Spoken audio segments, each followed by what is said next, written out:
Empathy is the ability to understand or relate to how another person is feeling.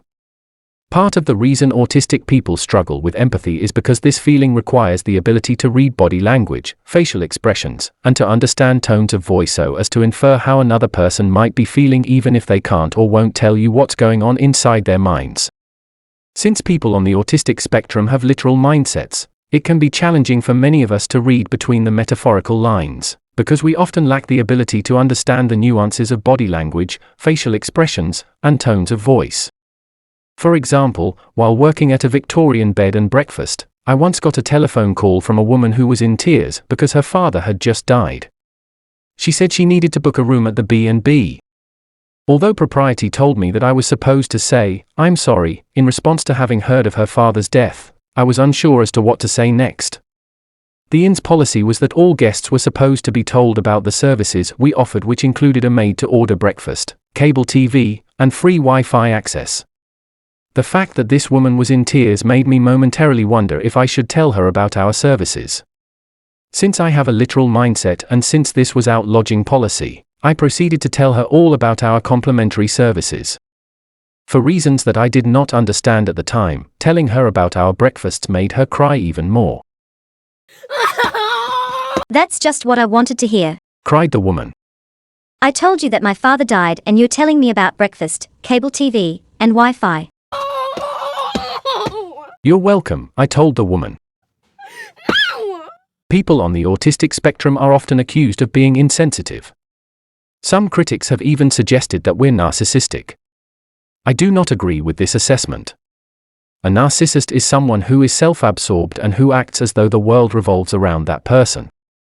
The difference between someone who is a narcissist and someone who is autistic is that while a narcissist knows what your feelings are and simply doesn't care, an autistic person won't know what you are feeling unless you choose to articulate your thoughts. For example, while working at an American school in Dhahran, Saudi Arabia, the faculty of my school had developed the tradition of having a food drive for the custodians during the week before Thanksgiving. Boxes were set up in the faculty lounge and teachers filled them with a variety of canned foods like spinach, corn, peas, and soup.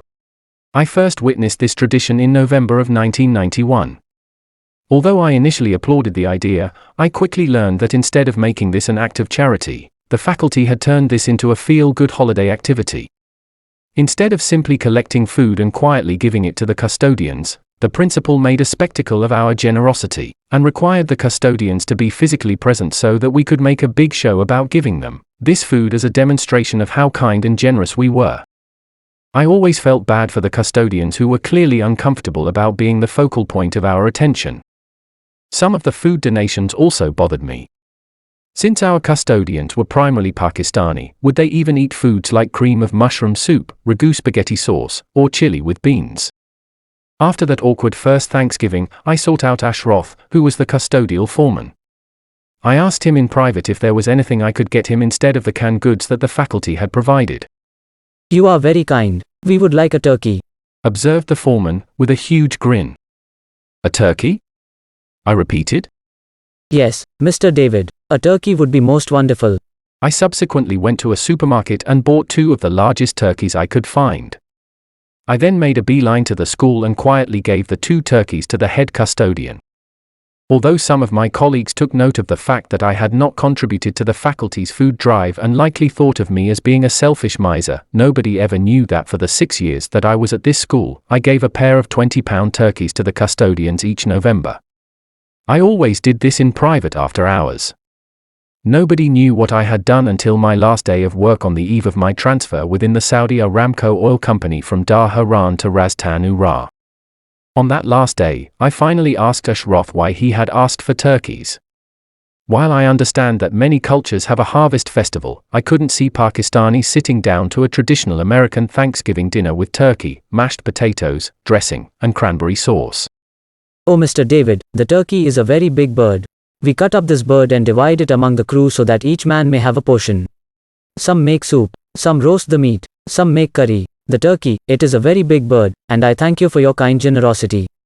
Unbeknownst to me, our conversation was overheard by the music teacher. "And here I thought you didn't have any feelings and were absolutely heartless," observed my colleague after the head custodian had left. What I did wasn't anyone's business, I told my colleague. And yet you allowed us to believe that you were an insensitive miser. I shrugged. What you thought about me was irrelevant. I didn't give turkeys to the custodians for anyone's approval. I did this because it seemed right to consider the needs and wants of the custodians. But you could have left the rest of us know what you were doing. You didn't need to let the rest of us think that you were selfish. I shook my head. What you and the others thought about me is irrelevant. If I had shared what I was doing, I would have been no better than the rest of the faculty during the annual November feel-good spectacle in which the poor custodians are paraded in front of us so that we can demonstrate how kind and compassionate we are by giving them a handful of groceries that doesn't even consider the needs of their cultural culinary tradition. As a Methodist, I would share the words of John Wesley, who founded the Methodist Church. It was John Wesley who said, "Do all the good you can, by all the means you can, in all the ways you can, in all the places you can, at all the times you can, to all the people you can, as long as you ever can." I am not a fair AC who needs to stand on a street corner while thumping his chest to tell the world what a kind and generous person I am. I do not need to make a spectacle of my charity, and I do not need the approval of the faculty. Although the music teacher did not understand my point of view, she vowed then and there to replace me in quietly giving the custodians 2 turkeys on the day before Thanksgiving. I do not know or particularly care whether she ever set the record straight with the rest of my colleagues regarding my generosity or the perceived lack thereof. I will also say in memory of this experience that if my colleagues thought I was being selfish because I didn't contribute a couple of cans of food to the custodians, they were setting the bar for generosity and compassion really low. In ending this video, I don't think that autistic people lack empathy. I think we just have a different way of showing it. If you found this video interesting and would like to support this channel, please click on the like and subscribe buttons. If you have thoughts regarding other topics that I could address in a future video, please feel free to add your suggestions to the comments below.